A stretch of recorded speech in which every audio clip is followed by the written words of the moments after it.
Hi, this is Eric Martin with Board Game Geek. I'm here with Zev Schlushinger from WizKids. It's always a struggle. You're like, it's a different one.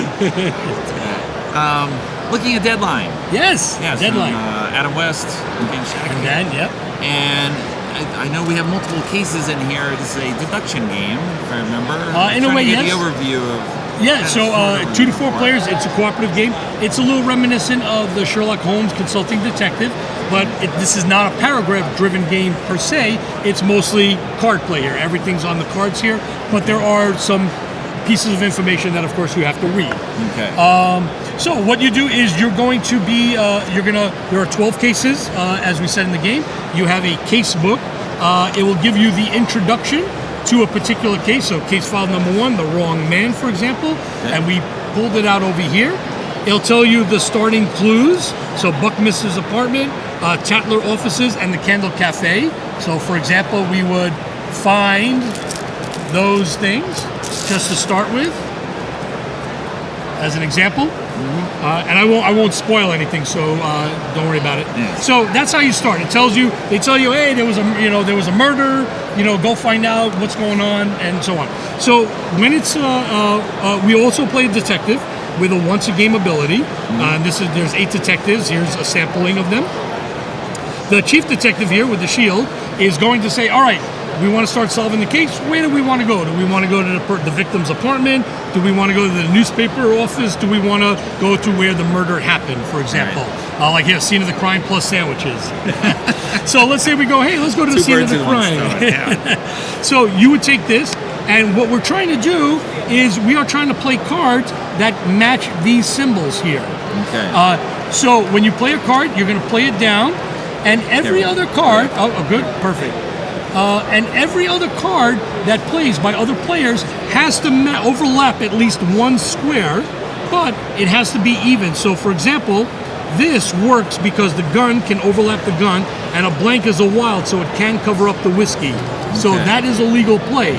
But then we keep going around. But again, you see, that's a legal play. But hey, we got one cigarette. Well, we do have 1 cigarette and 1 whiskey, not bad, but we still need 2 money. Okay. So we keep playing like that.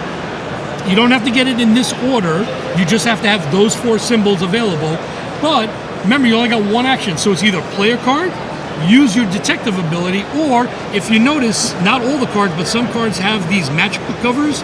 So they are hot tips. So when you flip them over, they give you little matches there. And you can use those hot tips to draw a card, remove plot twists as well.